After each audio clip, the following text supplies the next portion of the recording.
Hello my friends and welcome to 2025. This kind of like first post of the year is when I like to wrap up my favorite books from the year before, and 2024 was a great reading year, so I've made myself pick 20 books to put on this list. There's a couple cheats, but 20-ish books for this list. And I also want to go over a couple of my favorite reading tools or supplies or whatever you want to call it from 2024 as well. 2024 was a year where I came across some new favorite authors, new to me, read so many great books, really was diverse in my reading, but also kind of figured out where I like to read, which is, a variety of genres, but a little bit more specifically what I like to read. And so I'm excited to wrap up the year with you here. A couple of little housekeeping things. First of all, because I'm going down to one video a week here, I have decided to make my monthly reading wrap-ups 2 months joined together, which means it's going to be really long, but with doing 4.5 videos a month, depending if it's a 4-week month or a 5-week month, I can't really have a TBR each month, which I love doing those, so I want to do that, and a wrap-up each month. There's just not enough other weeks for all my video ideas.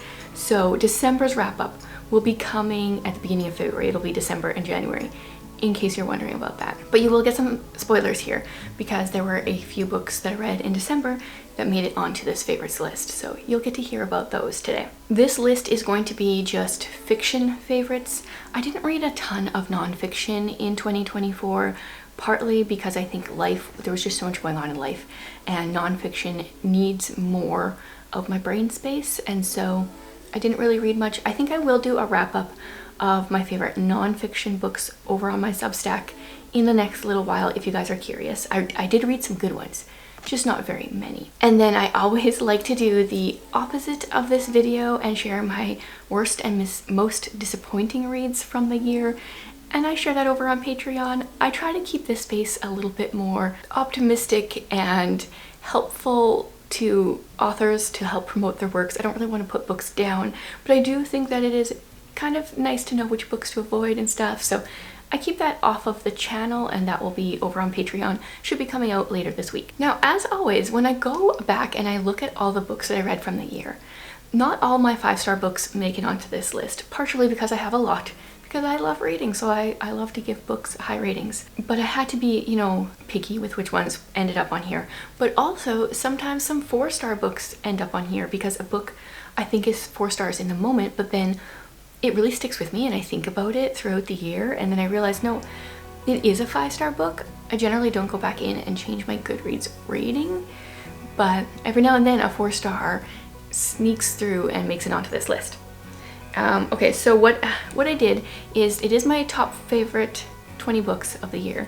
If they are in a series, I'm just counting them as one book. I'll talk about both of them, but that is just one book, so that's kind of how I'm cheating, by adding a few.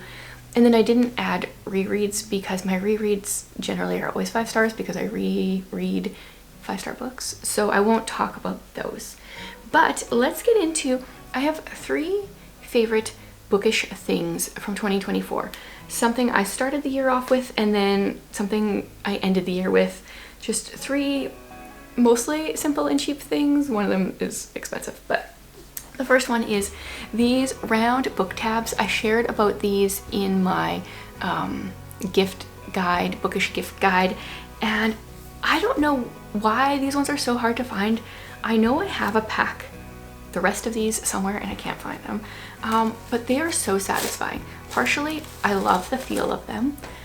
Partially, I love the colors because there's quite a few color options, and I like the fact that it kind of helps me know how far out to put the tab. They're a little bit more uniform as a result, and they're just my favorite book tabs. I started out the year reading the Pickwick Papers, my first start of the year, and started out just going crazy with these. Need to find the rest of them. They are hard to find because they often come in a pack with other kinds of tabs, but these are my favorites, so wanted to share about those again. I ended the year getting these, there's another one, oh, it fell. Zebra Sarasa vintage pens. Oh wow, I'm so proud of this. I have seen so many people share about these over the years. Ruby Granger uses them a lot, and they looked wonderful, and they're a 0.5, and that's usually thinner than I like, but I actually really like them for annotating. I've been using them a lot since I got them for Christmas, so they're like a relatively new purchase, but been using them a lot. They do not bleed through the pages at all. I think they're ballpoint-ish, but they kind of seem like a cross between a ballpoint and a gel, but they don't even bleed through my Bible pages. I tried them in there the other day. So definitely recommend these. Like perfect annotating supplies is these tabs with these pens. I think they do make these tabs in kind of these similar colors as well, but good luck finding them. Sorry about that, sharing something that's hard to find. So those two things. The other thing is the expensive thing, and the thing that I have been just loving for the last month and a half is my Kobo. I have been so surprised that I have gone from a physical book girly to like actually picking this up more than physical books. Maybe because right now I'm reading classics. I started my Dickens for the year, and I am reading a Jane Austen, so there is that, but I have just been loving this. It's been a game changer. So definitely love my Kobo. This is the Libra color, and my plan next week is to share the different features that I love and tips and tricks and stuff. So if you guys have one and you're looking for that, stay tuned. So definitely the most expensive of the three things that I'm sharing, but it's changing my life, and it is going to help me save money because I'm not going to be spending as much on books, and I'm so excited about it. Okay, now let's dive into my top 20 books of the year. I'm gonna start at the bottom of my list, which means this is the book that I read first, the first book that was the best that I read. I don't know how to say it. Surprisingly, kind of going in hand with, you know, using an e-reader, I do not own more than half of these. So I will be putting up lots of pictures for you. All the books will be linked below, and I hope you guys love these books as much as I do if you end up picking them up. Also, I'm going to say this at the end as well, but like, let me know your favorite books from 2024, because especially if they have similar vibes as the ones I'm going to share, you guys give me the best ideas. A lot of the books that are on here are because you guys have recommended them, so thank you. Okay, let's start things off. What Happens Next by Christina Suzanne Nelson. This was my first of her books that I've read. It's currently the only one I've read, but I definitely want to read more of hers based on this. So we follow a woman who is a true crime podcaster, and she gets a message at the beginning of the book saying from this woman who was her friend's sister. So this one summer, I think she was at her grandparents' house for the summer, and she really bonded with this one girl, and you know, they had a great summer together, and then like they moved away and never heard from each other again, kind of thing. And the sister reaches out and says, oh, so just as you probably know, which the character didn't know, I don't remember her name, the sister went missing right after that summer, and the sister was wondering if the podcaster would come out and try to uncover what happened, because they never found out. And oh man, so this is like quite mystery thrillery, but also kind of not, and I just really appreciated it. I loved the writing. Hard to say too much without giving spoilers, and I am not a spoiler person, so I won't say. I think this is one of the ones that I gave 4 stars to, but I've thought about it so much that it's definitely actually a 5-star book. Ooh, next up, I actually own this one here. I've raved about this one quite a bit throughout the year. It is The Light Between Worlds by Laura E. Weymouth. This one is kind of Narnia-esque. We have 3 siblings that are in World War II. They're about to go into a bunker because of an air raid, and as they do, they get transported into another world. And then they spend 6 years in that world, and then they come back and they're like in that bunker. So in that world, they aged 6 years, but then they came back and like de-aged. I don't know how you word that. And our main character is she the youngest of the 3. When she was in that world, she felt like that's where she belonged. And then she comes back, you know, I think she came back as a 10-year-old again, and just felt like this world wasn't for her. And I've said it so many times, this is the best depiction of depression and related mental illnesses that I've ever read. So often when depression is talked about, the characters are very like, woe is me, and like just hard to feel any sympathy for. And I felt like this was very realistic, and my heart broke for our main character. So we flip back and forth between present day with her and then 6 years ago in this other world, and we kind of see why she feels like she was made for the other world. And highly recommended for sure.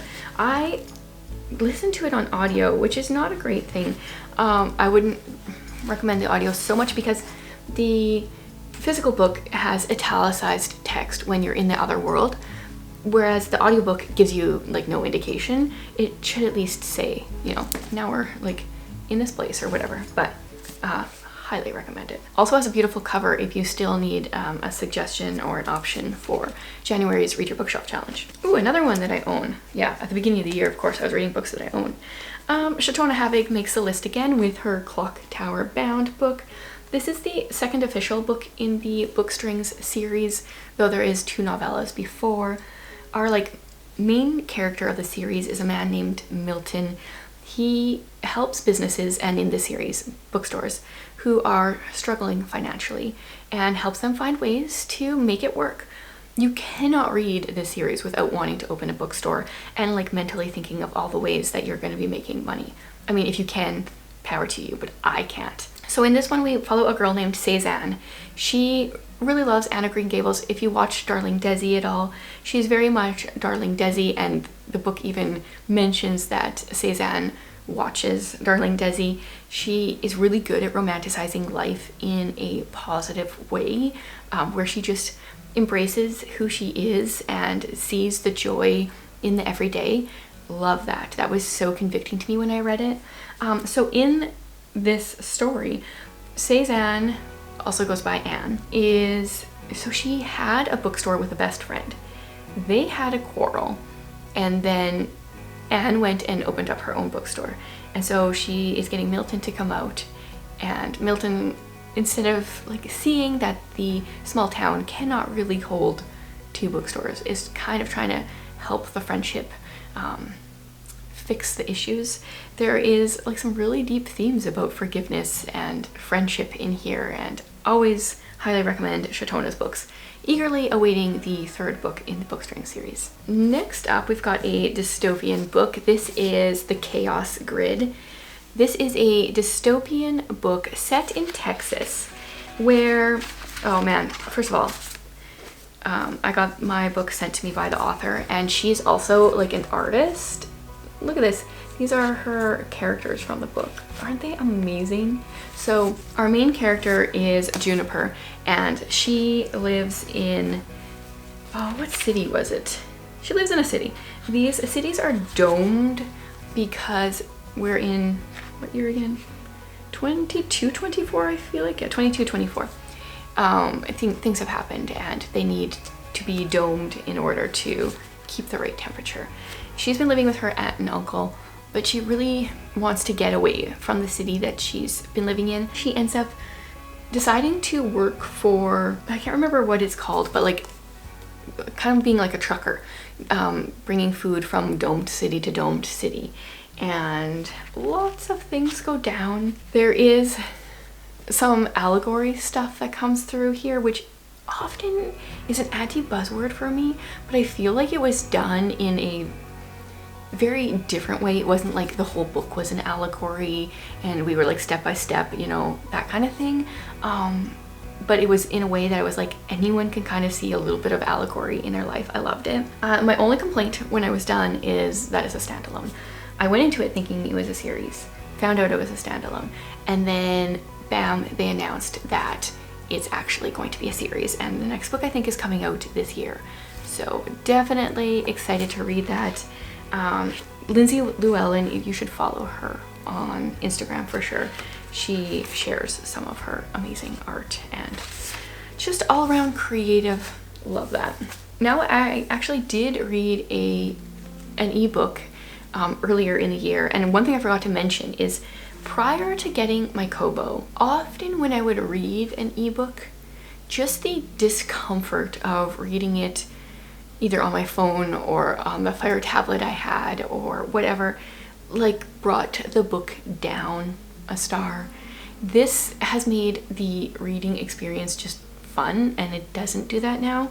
So the fact that a book that I read early in the year uncomfortably for me ended up on here is a really good sign. So this is Saints and Monsters by Ellen McGinty, and this is a great fantasy story set in like Asia-ish, I think. Ellen McGinty actually lives in Japan. She's really cool to follow on Instagram as well because she has like a kimono collection and she shares that a lot, and it's just so very different. So our main character, she is cursed with blue hair. She has a crooked spine, and I think this is kind of like a bit of a genetic thing. Some people in her family are like the blue-haired people, and it's not a positive thing. Her sister is set to become the queen, and right before she does, she gets poisoned. And so our main character tries to take her place and ends up having to go on a journey to try to figure out how to rid her sister of this poison. And there's a dragon, and well, there's multiple dragons. It's just a really unique world. I definitely want to read more of her books because I feel like her living in Asia just infuses her, at least this book, with a little bit more authenticity than some, and I had a lot of fun with that. Oh yeah, then I had a really good streak in the summer. I read Heart of Red, Blood of Blue by Rebecca Belliston. If you're going to read this book, I just want to tell you that she is also a musician, a composer, and she composed a album to go with this book. So it'd be kind of cool to read it or listen to it while reading the book. So this is a fantasy book that actually doesn't have any magic. We're just in a fantasy world, and our main character is an albino.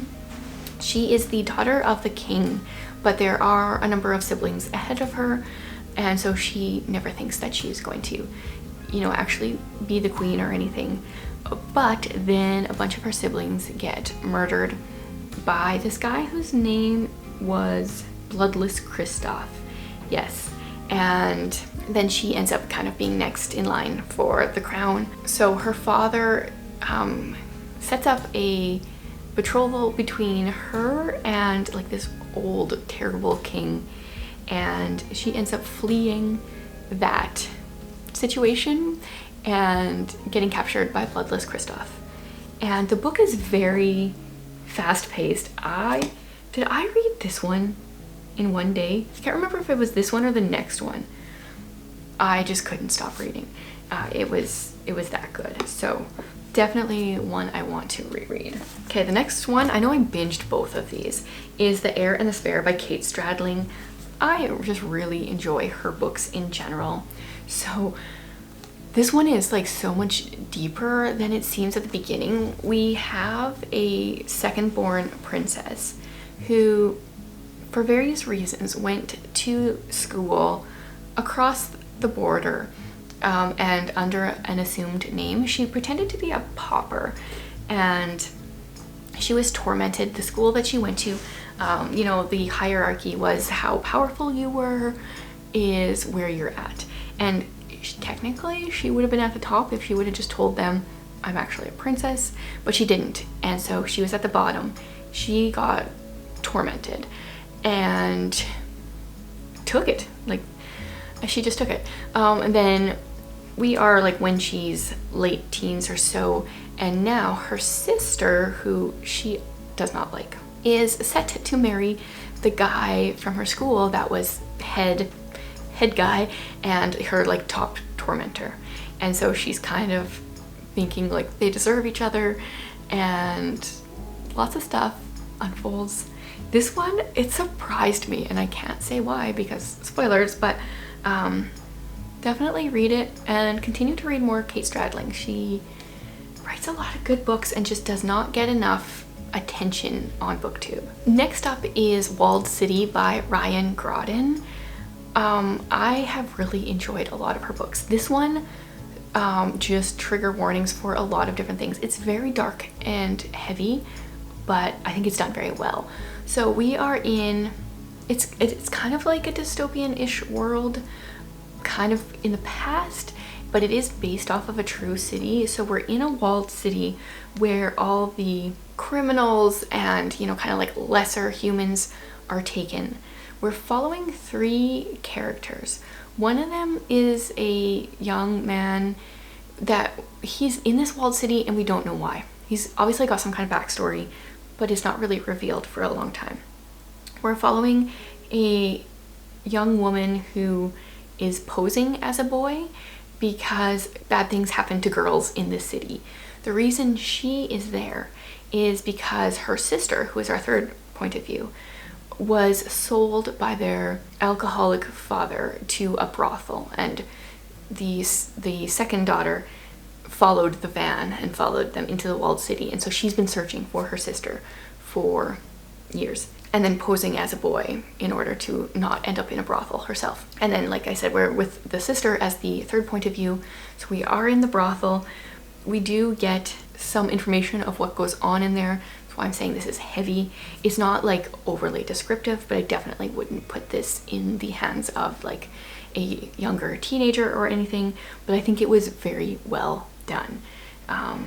Definitely recommend that. It's one that I haven't heard people ever talking about. Maybe I missed the boat. I mean, it's been out for a number of years, but if you can handle some gritty, I definitely recommend it. Okay, I do not think this is any surprise, but I got a couple Mrs. Pollifax on here. So what did I write here? A poem for Mrs. Pollifax is number 4, and Mrs. Pollifax on the China Station is number 6. I read a number of her books this year.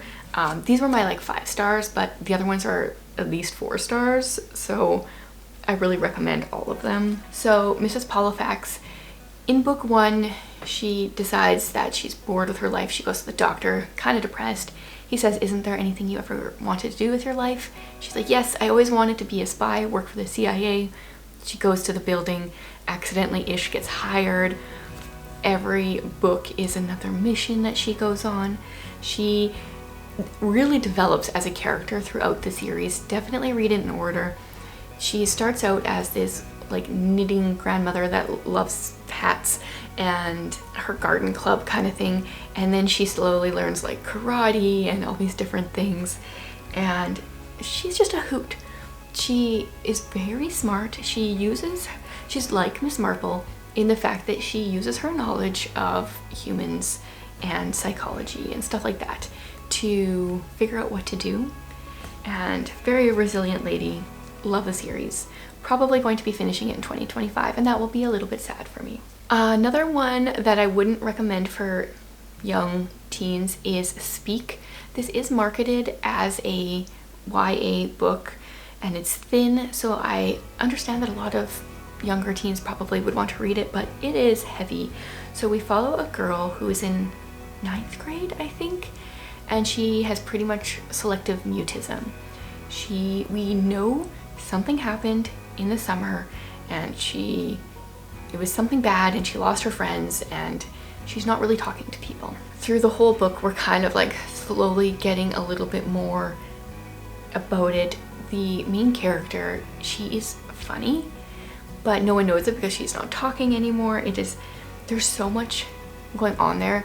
It is heavy with humor, but I think the topic, I'd be careful with who I put it in the hands of, but definitely enjoyed it. Not enjoyed it, can't say that. Appreciated it, and I'm glad that I read it. Okay, I have another Kate Stradling, but these are different series, so they end up on here as different books. This one is Deathmark. I do wish her covers were a little bit more modern. I feel like maybe she would get more people reading her books if her covers were a little better, but the writing is amazing. So Deathmark, we have a main character who is an indentured servant, and there is this plague that is going on throughout this land where people get a mark and then it's like slowly veins over their body and then they die. And our main character's mother died from that disease, and right at the beginning of the book she gets it. She saw her mother waste away in the sanatorium and she just doesn't want that life for herself. So instead of letting her employers, as she's a slave, know about it, she decides to run away.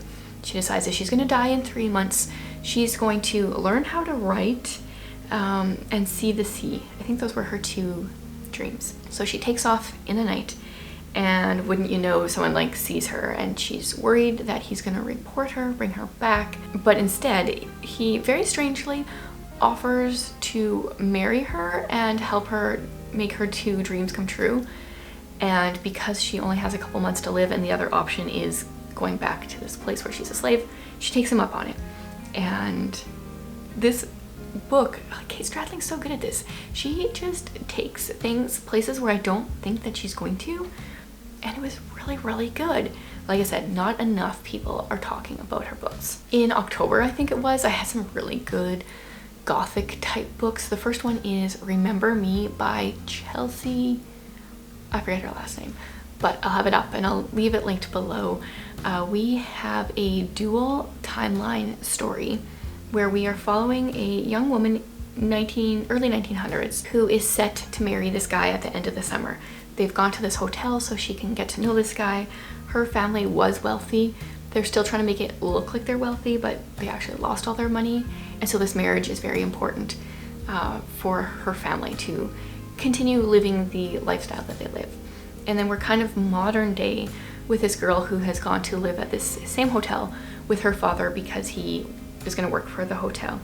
And she starts kind of unraveling this mystery of what happened in the early 1900s, and also seems to be hearing things and maybe some ghostly things. It reminded me kind of a little bit of a Kate Morton book, but like much shorter and a little bit more gothic. It was the perfect read for October. And then I also read The Forgotten Book, which definitely has a little bit of Harry Potter vibes. We're set in a boarding school in Germany, and our main character's father is the headmaster, I think. So she kind of has free reign of this school. Right at the beginning of this school year, this guy whose father actually owns the building, it comes and is kind of hunkering down. And years ago he attended the school, as well as his twin sister, but she went missing. And so he's kind of there to figure out what happened, where is she?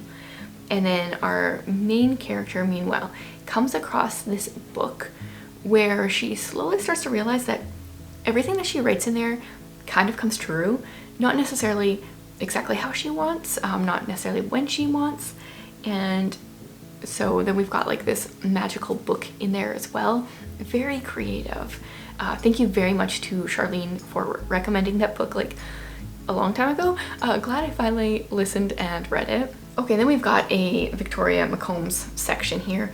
First of all, Rune. I just read this one a couple months ago. It's coming out in April, and this is like a Viking fantasy story where a main character, she, has spent her whole life trying to be this strong Viking woman.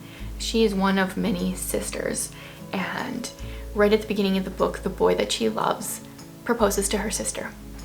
And so she's not very impressed, and she goes to this vineyard where it's kind of like for the gods, like the Viking gods, and she renounces any belief in the gods. And then like this guy appears and is like, hey, it's you, I've been looking for you for years, you're the missing goddess. And so she gets transported into this kind of like other world, the god and goddess world, and is trying to figure out like, is she the missing goddess? Do they have her mixed up with someone else? Like, how does she get out of here? All this stuff. And it really kept me guessing, because I would be like, no, she is the missing goddess. No, she's not. Someone else is. And like flipping back and forth. And so by the time we got to the end, I was like, I have no idea what's actually going to happen. And I won't say anything. But Victoria McCombs, definitely becoming one of my favorite authors. Which leads me into Mortal Queens as well as Lethal Kings. So I read this duology this year. Mortal Queens came, for 2024. Mortal Queens came out in February, and then Lethal Kings came out in November. And I didn't stop talking about it since I read this in February. So each year this world has one girl that is chosen, blessed to be chosen, the next mortal queen of the Fae. And so the year we open up with, our main character gets chosen, and she gets taken to the Fae world, where she quickly realizes things are not what they seem. Everyone in the human world really looks up to the Fae. You know, they're beautiful, they're all jealous of the mortal queens. But for some reason, no one ever asks, like, why is a new queen needed every year? And so our main character needs to make some political alliances to survive, and is trying to figure out how to live past the time that the mortal queens are living past. You're definitely going to want to have Lethal Kings queued up to just like dive into after Mortal Queens, because they're both very fast paced. Definitely recommend them. A series I haven't stopped talking about also since I started them is the first book is Her Darkest Secret, and then we got the second one, which is A Cry in the Dark. These are part of the FBI Strange Crimes Unit series by Jessica R. Patch. I'm hoping to read Garden Girls, the third and final book, this month for the beauty prompt. And these are not your like typical Christian romantic suspense. Jessica R. Patch goes a little deeper, a little bit creepier, and a little bit more descriptive than a lot of Christian romantic suspense goes. And I feel like she has deeper themes, conversations with her characters about Christianity and that kind of thing, because her characters work with some terrible crimes, so they have a lot of questions, and I think she has done it very, very well. Really enjoyed seeing how she played out each of the books, and like I said, really looking forward to book number 3. Then I finished a series, and that is the Electra McDonald series. So I read One Final Turn by Ashley Weaver. I'm sad that this series is over. I mean, I feel like it was a good time, but I don't know if I care to read Ashley Weaver's other series, so hopefully she comes out with something new and great soon. So this is set during World War II. Our main character, her family, they're locksmiths, and they've also been spending some extra time just breaking into people's houses and stealing their jewels and stuff like that. And right at the beginning of book 1, they get caught, and they get told they can either go to jail or they can use their skills to help the government.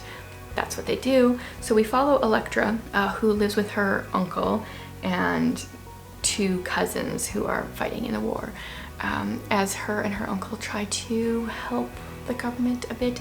Also, Electra has this personal backstory of her mother getting charged with her father's murder.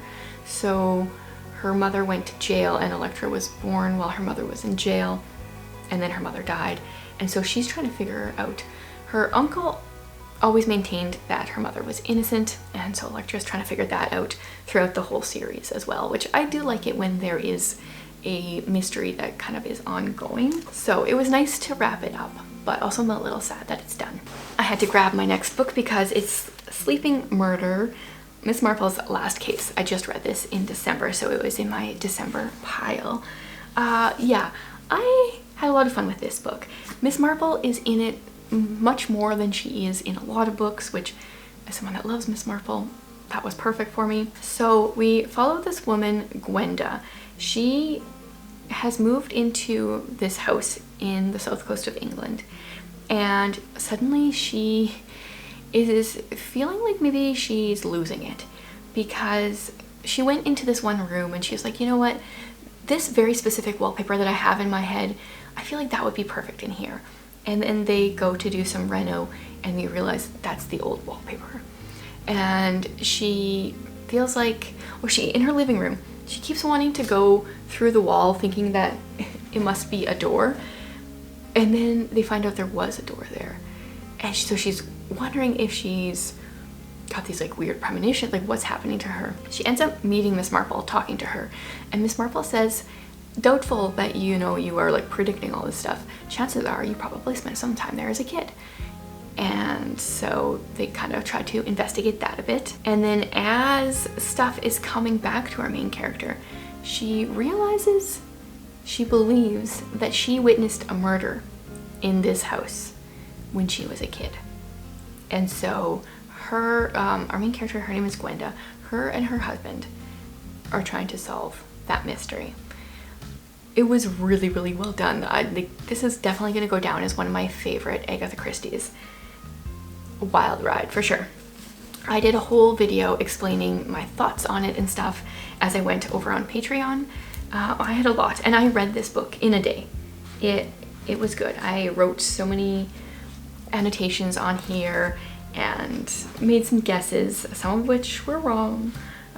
Just a lot of fun. Now we are on to, I think, to the last 2 books. Yes, and these are both by authors that are like quickly becoming favorite authors. So we've got another Jessica R. Patch. She has this book called The Other Sister coming out in April. I read this on our drive over Christmas as we went back to Saskatchewan, and oh, it was so good. So this is definitely more thriller.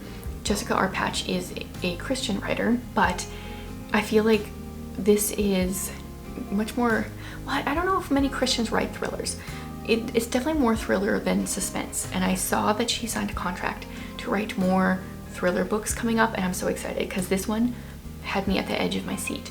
So we follow, why am I so bad at names? I don't remember the girl's name, but she finds out at the beginning of the book, well, that she is a twin. So we'll call her Twin 1. Her mother was a drug addict. She helped raise her mother, really, and she finds out when her mother dies that she's a twin. So she reaches out to Twin 2 and they meet up. Twin 2 was raised completely different. Rich, you know, just all the things that Twin 1 didn't have. They meet up and Twin 1 realizes that Twin 2, who has all this money, has a habit of stealing and things. Twin 1 gets a call from a friend who needs some help. She tries to go help him, ends up seeing him get murdered. So she asks Twin 2 if she can come back to her state and hide out there for a while because it's like the mafia. She doesn't want them to see him. Twin 2 says sure. So they go back to Twin 1's house, get her stuff, and Twin 2 ends up getting shot. People thinking that is Twin 1, not realizing that she has a twin. And so Twin 1 doesn't know what to do, decides to go take Twin 2's place. So she goes out, flies out to her place, and lives as though she's Twin 2. This is where I just have to be like, let's pretend that people believe that Twin 1 is Twin 2. Because that part, I don't actually think, but I went with it. And it made for a much more fun ride than questioning everything. So when Twin 1 gets there, lives life like Twin 2, she realizes that her rich sister, who looks like she has all these friends, like, it's a terrible life. The best friends are all just like backstabbers and like cat fights and things going on. And there is a serial killer in the area that is kind of targeting people around Twin 2's life. And so she gets kind of caught up in that. Really good. Had no idea where it was going. Was so surprised by the ending. There was a brief moment when Twin 1 and Twin 2 met, and Twin 2 was like doing the stealing stuff that I was like, I'm not sure I'm gonna like this book. But then like that kind of ended, and just because Twin 1 didn't call her out and stuff, so that was kind of annoying me. But that was over, and then we like really got into the story, and yeah, it was a fast read. Definitely need to read more Jessica R. Patch. And then my last book is by A.J. Skelly. It is called A Lethal Engagement. This one I think is also coming out in April. So I did also read her Murder at Misselthwaite Manor in December. I enjoyed it. It didn't end up on here because the romance was just a little much for me. But A Lethal Engagement is kind of like a locked room mystery, except we are in the Victorian era-ish and on a blimp. So a little bit steampunky, I guess. There's not any other other than the fact that there's like air travel from the United States to England, I don't think there's anything else that's fantasy or anything. We are following the young woman who she owns this airship. Her father has passed away, passed it on to her, and she is engaged to this guy that's also on the ship. And in order to, she has a brother that spends a lot of money and stuff, and in order to be able to have charge of her own money, she needs to get married to this guy, and he is acting really weird.